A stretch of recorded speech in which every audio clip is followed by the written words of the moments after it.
Good morning, everyone. Thank you for stopping in.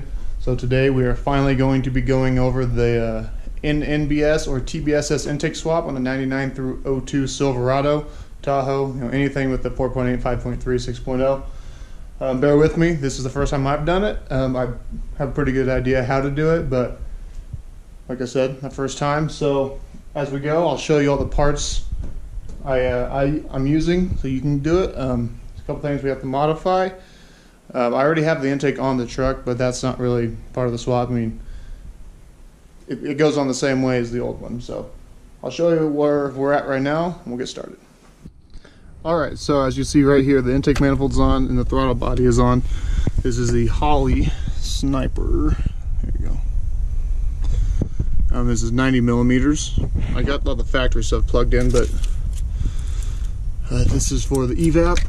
The map sensor is in a different spot, so we have to extend here. Have to extend that. Well, I'm going to pull it out of the loom and just, bring it back because the wires run through here.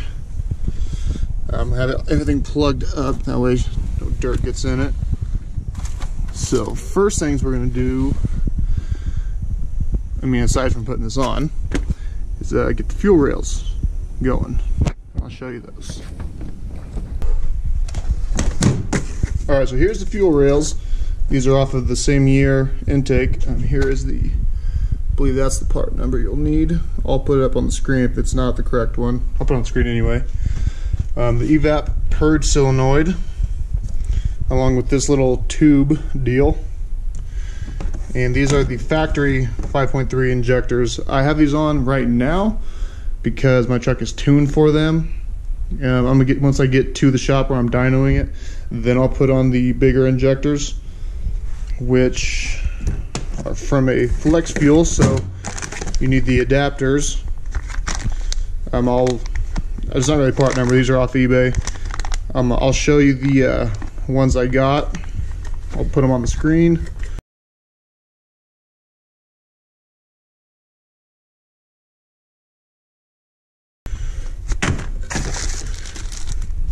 If the back of your intake manifold does not have the nipple or whatever deal to go to your brakes, this is the part number you'll need.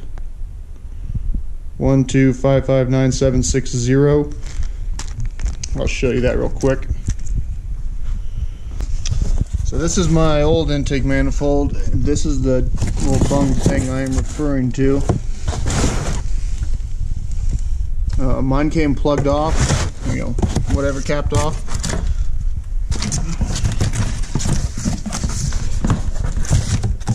So I bought that piece.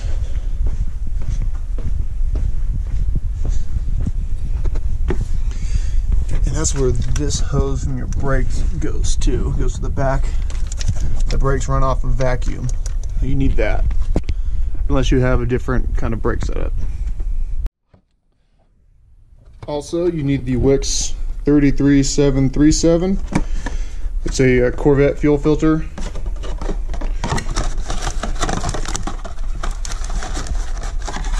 So it turns your return style fuel system into a returnless, sort of. As far as the the fuel pump is concerned, it's working just like it should. And this just regulates the 58 psi we need. And you see this fuel rail only has one outlet, unlike the old one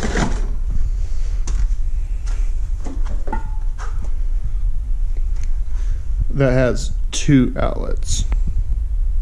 And also, if your intake manifold does not come with a gasket for the throttle body, which mine did not, this is the one you will need.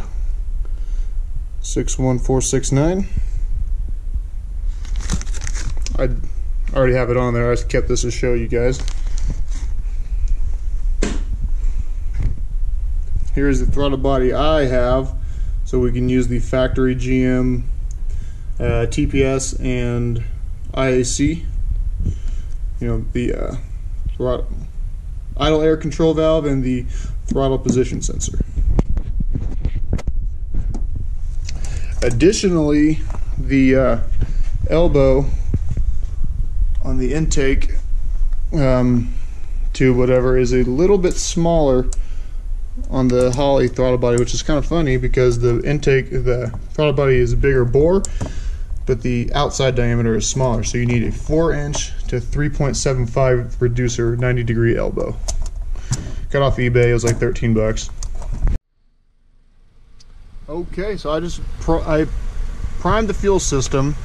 I put a bottle over it and cycled the key a couple times to make sure the fuel coming out was clean. It is clean, so we are good to go. We're going to start off with our fuel filter. The bigger one is on top. You see these are two different sizes. The big one is obviously the feed, the small one's the return. These snap in there.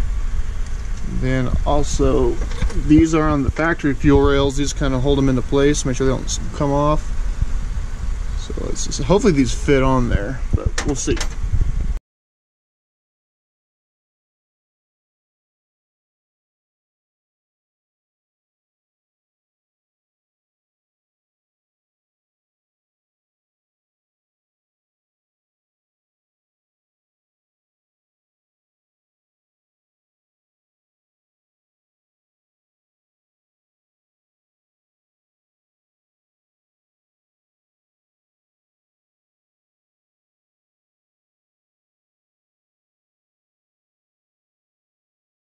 Okay. So that was easy enough. Get the fuel rails. This is going to be kind of tricky, but put a little bit of oil or something. I just got my finger. I dipped my finger in the oil and just rubbed the O-rings on the injectors. That way they're not going in dry. They don't fold or come off or anything. You keep a nice good seal. So here goes nothing.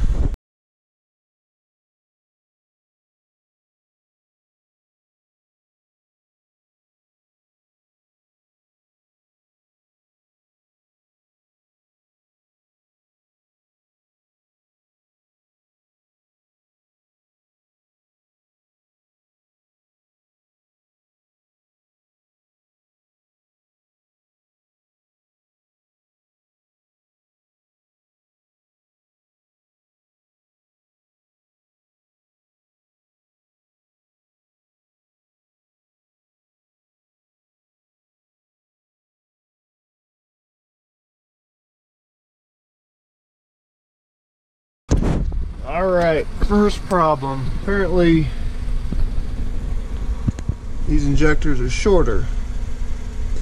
So this might not run today. I'm gonna go grab the other ones and see if they're any longer. So even the other injectors I have are the same length, so it looks like today I might be getting the bigger injectors. I don't know. Summit has them. They're a little more expensive at Summit, but guess what you're gonna have to do if you want same day service. Until then, we're gonna pull the map sensor plug out and extend it to this. Well, the map sensor, this is just the plug. So yeah, extend that real quick. This actually pulled out really easy. You just pulled the split loom off a little bit. I just kind of pulling this, and this tape's really old, so it tore pretty easily. I just yanked it out, and now it is long enough. So we'll just tape that back up and stick a little bit back in the loom, and it'll look factory again. So things aren't going quite as well as I had hoped. Here's the factory Evap hose. This hooks to the top of the manifold. I trimmed it off right there. I use a pipe cutter. This is from Summit. It's like, I don't know, it's stupid cheap. Give you a nice clean cut. You could probably use like wire snips or something to cut that, but it's gonna like fold it and crease it. This is probably the easiest, cleanest way to do it. Then we're gonna get a rubber sleeve or hose, some sort, to marry the two together. The back side of the new Purge solenoid.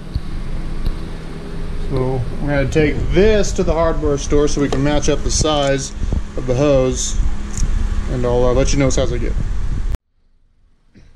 Well, what I can say fits is the intake tube, whatever. So you just have, like I told you before, you gotta get the 4-inch reducer elbow, 90 degree to 3 3/4 or 3.75, and it bolts on just like it should. Plug this back in before I forget, I know I will. Okay. So we're gonna run to Summit and see if they have the injectors I need. I was planning on waiting, but doesn't look like I have a choice now. And here is where we cut the Evap Purge hose, and I'll show you how to connect it when we get back. Okay, so we're back from Summit. It is the next day now, and instead of getting bigger injectors or taller injectors from a different year, make, or model, whatever, I got these extenders, spacer deals, a lot cheaper, and these should work with the factory injectors. I have not test fitted yet, so we're gonna do that. I picked up some 5/16 fuel hose, and it fits over the Evap very well. It's a little, not loose, it just doesn't fit snug on the Purge solenoid, so probably put a clamp on it. But yeah, that is that. We're gonna roll with 8.1 injectors, see if we'll run off those. I've been told it should run okay with them. If not, we'll put the 5.3 ones back in until we get that tuned, but hopefully it'll run okay on these. So let's stop talking and make it happen. Okay, well, good news and bad news. Good news is the injectors go in all the way. Bad news is we still have too much of a gap now, or we have too much of a gap. So this is a better problem to have, because we could just put a spacer in there and tighten these down. Probably okay just to run it like this for a minute. We're definitely going to fire it up, that is for sure, because we want to know how it sounds. So, like I was saying, the Purge goes into there. And this is the new solenoid. I'll put the part number up right here, and I'll have all the part numbers in the description as well. And our factory plug plugs right into it. As a matter of fact, look at that. And then we extended that. I think I already showed you that. Just pulled it out of the loom and just taped it back up. The map sensor. And then the 8.1 injectors have the same plugs as the 5.3, so these can just be plugged right in. Let's see here. Pain to do it with one hand. There we go. All right.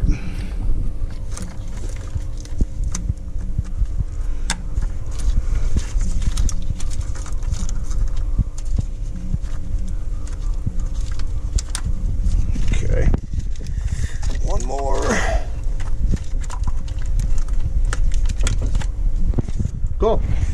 Do the other side. Okay, I just temporarily put screws or bolts in there. There's no spacer. There needs to be, but they're snug, so they're not going to blow out. And here is what I got for the Evap. Okay, trying to put this on, and the hose is, this inlet is a little too low, not enough clearance for this to plug in. So either bend it here or cut this tab and bend it up. I saw one guy online. It looked like he had cut it, and then I had it welded on back here, so the filter had a lot more room. This is probably the cheaper, easier, jankier way to go. We're gonna do this for now. Eventually I'll probably end up changing it, putting this filter somewhere further down under the frame rail, and just running an AN line up here. But for now, this is the easiest, cheapest way to go. So I need to cut this, which gonna take the rails back off, because I'm not trying to start a fire anywhere. We got fuel, but I'll do that and bend this up a tad bit. You gotta be careful, because you don't want to crease this line. Bend up just enough where you have room to plug that in. Okay, finally got everything back on. I'm not really happy with the way the hoses are kinked. So that will definitely need to be addressed first. It might be okay for some people. I don't like it. It's kind of a tight kink, but we're definitely gonna run this thing, see how it sounds. I think we're about ready. Now I could put the fuel pump relay back in and fire this thing. I don't know if it has enough battery or not. We're gonna find out. There. All right. Here goes nothing, I guess. Double check, make sure everything plugged in. Hit all the injectors. I have to cycle the key a couple times to make sure, first of all, I don't have any leaks, and to fill the rail and everything up with fuel. So let's do that.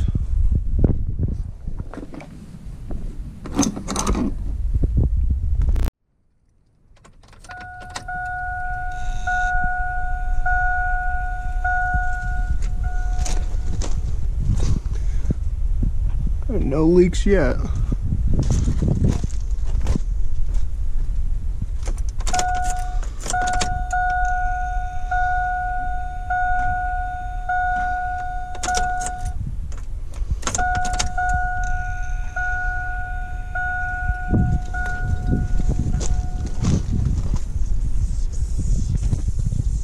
No, we have a leak.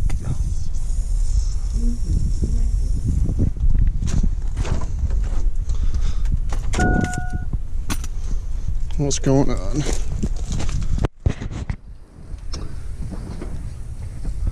Coming out from one of the injectors, it looks like.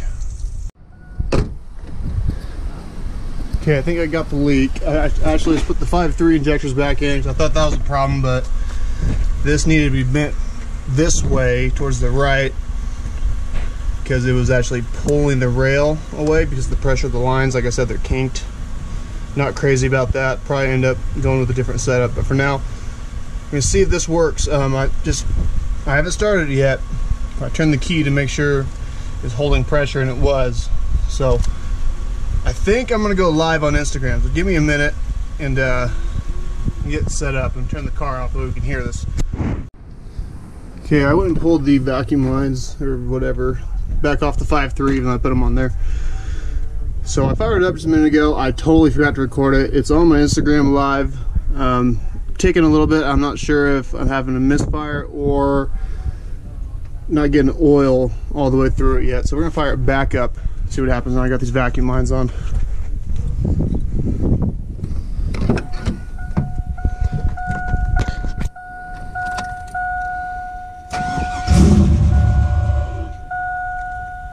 Okay.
The throttle cable hooked up.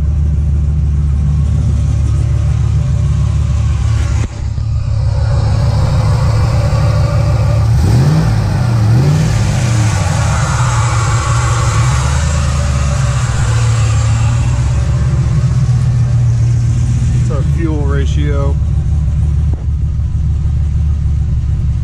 I'll have to go back and look and see what it used to idle at. I totally forgot, but looks like it's close. Looks like we'll be able to drive it to the shop at least.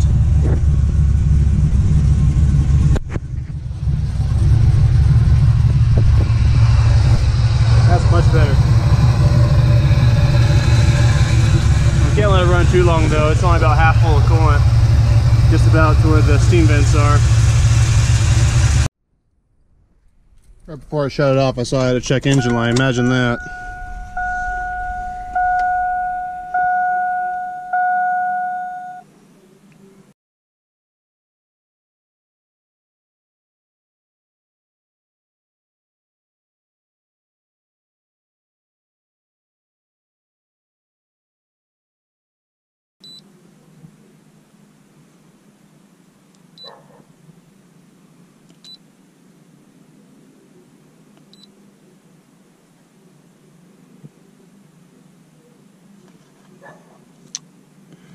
Manifold absolute pressure. Sensor low. That was probably because it was misfiring right at first, so no, don't erase that.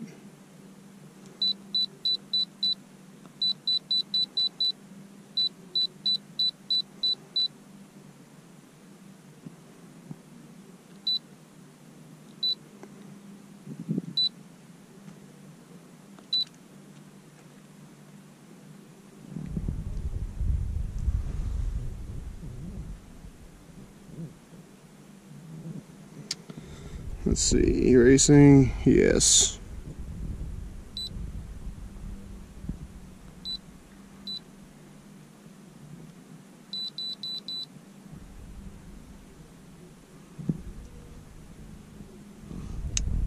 Do this again, really. Alright, we're clear to see if it runs again.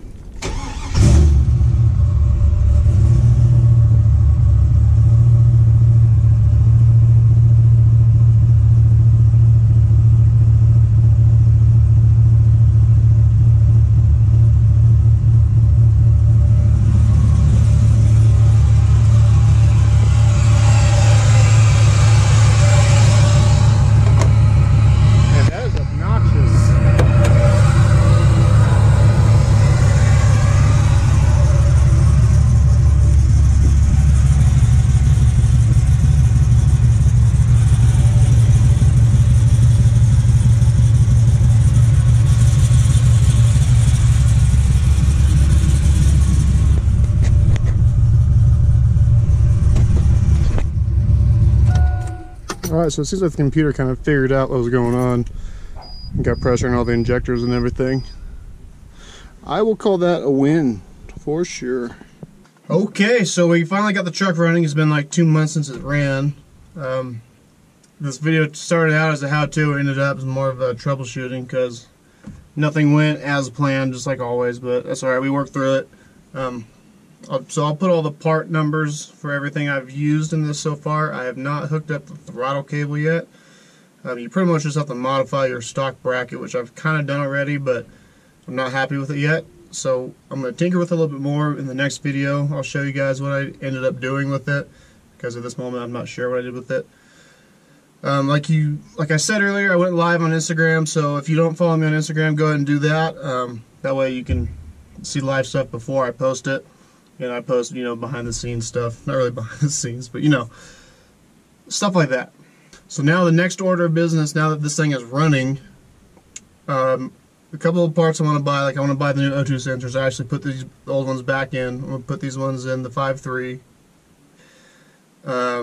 So new O2 sensors. I got to get a more coolant and coolant temp sensor. And then I got to get this to a shop to get it dynoed. And hopefully the next couple weeks. We'll see how busy they are. Probably should have planned it out ahead of time, but I didn't think that far ahead. But if you're just as excited as I am, go ahead and hit the like button, because I am really excited this thing finally started. It's been too long, that is for sure, way too long. And I'm very excited to see how it runs, which it runs actually pretty darn good for, a completely different intake manifold, completely different throttle body. Stock injectors, completely different heads. These are ported and milled and everything. So I was surprised at how quick the computer figured it out and smoothed things out. But definitely want to get the most out of this. Going to go to a shop in town locally and get it dyno tuned, hopefully street tuned as well. So thank you for stopping in, and I will see you guys next time.